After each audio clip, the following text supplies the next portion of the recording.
2013 ये वो साल था जब YouTube को स्टार्ट हुए अभी कुछ ही टाइम हुआ था, लेकिन इस टाइम पर YouTube पर काफी अजीब सी और डिस्कस्टिंग सी वीडियोस अपलोड हो रही थी। और सबसे हैरान करने वाली बात थी कि ये वीडियो स्पेशली किड कंटेंट के नाम पर YouTube पर अपलोड हो रही थी और इसका कंटेंट किसी 18+ एडल्ट मूवी से कम नहीं था। Violence, blood, bless and sexuality. और इन वीडियो की सबसे खास बात ये थी कि इन्हें देखकर कोई बता ही नहीं सकता कि इसके अंदर का कंटेंट ऐसा है, क्योंकि वीडियो का टाइटल, थंबनेल, यहाँ तक कि स्टार्टिंग बिल्कुल आपको एक नॉर्मल कार्टून की तरह लगेंगे, लेकिन फिर कुछ ही टाइम के बाद फिर अचानक से वही कैरेक्टर एक दूसरे को टॉर्चर करने लगेंगे या एक दूसरे को मारने की कोशिश करेंगे या फिर कुछ सेक्सुअली करने लगेंगे। इसलिए इन वीडियोस का नाम पड़ा एल्सा गेट। और अब ये वीडियो दोबारा से यूट्यूब के ऊपर अपलोड होना स्टार्ट हो चुकी है। पहले ये सब कुछ होता था कार्टून कैरेक्टर्स के ऊपर, लेकिन अब इसी फील्ड में नए लोग उतर गए हैं जो कि ये सब कुछ अपनी बॉडी के ऊपर कर रहे हैं।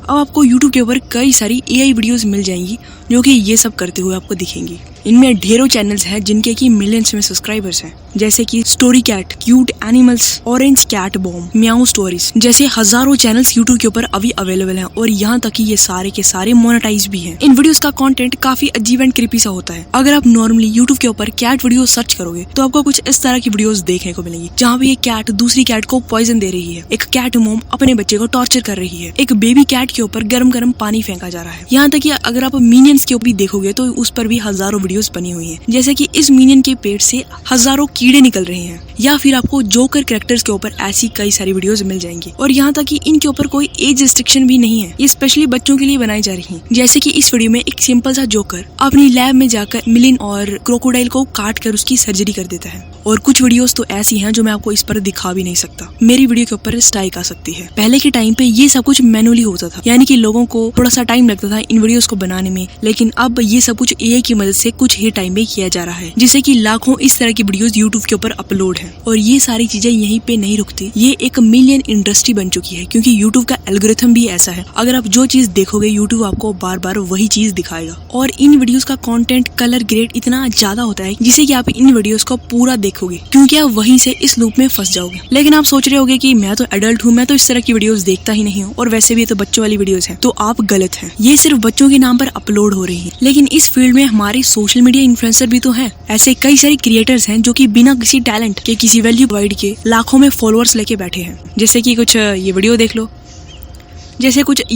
लो, एंड आई नो आप में से मैक्सिमम लोग इसे जानते होंगे। यानी कि ये इंडस्ट्री अभी और ज्यादा तेजी से यूट्यूब के ऊपर वापस आ गई है। आपने शायद नोटिस किया होगा कि अगर आप कोई एजुकेशनल वीडियो भी सर्च करते हैं तो कोई न कहीं बीच में एक आध ऐसी वीडियो आ ही जाती है जो कि आपके सर्च किए हुए से बिल्कुल बाहर होती है। और अगर आपने उस वीडियो को एक बार क्लिक कर दिया तो वीडियो वो बार बार आपको दिखती रहेगी।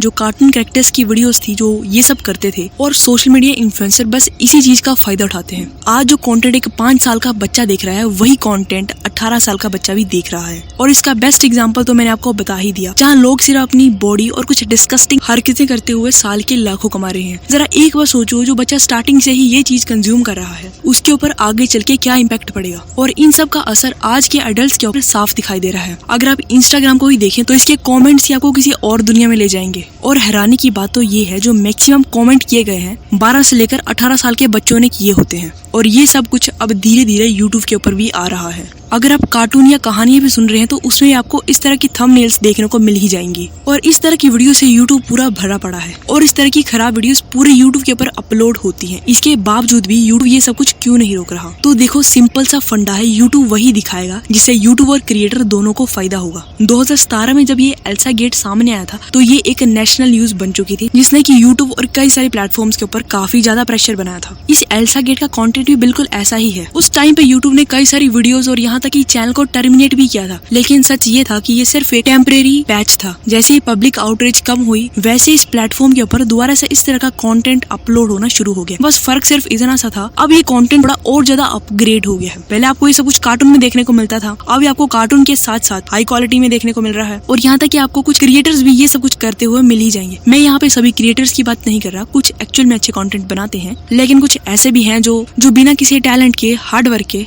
सिर्फ और सिर्फ अपनी बॉडी के कारण आज मिलियंस में बैठे हुए हैं, जिसका इम्पैक्ट हमारी सोसाइटी के ऊपर काफी बुरा पड़ रहा है। 14 से 16 साल, शायद मैंने थोड़ा कम बोल दिया, अब तो मुझे 12 बोलना चाहिए। 12 से 18 साल तक के लड़के अभी से ही लस्ट का शिकार हो गए हैं, क्योंकि वो स्टार्टिंग से ही ये सब कुछ देखते आ रहे हैं। और गर्ल्स, वो भी इन सब से इन्फ्लुएंस होकर कुछ इसी फील्ड में जा रही हैं। हम सबको अवेयर होना पड़ेगा, क्योंकि जनरेशन की इनोसेंस किसी एल्गोरिथम का बिजनेस मॉडल नहीं है। जय हिंद।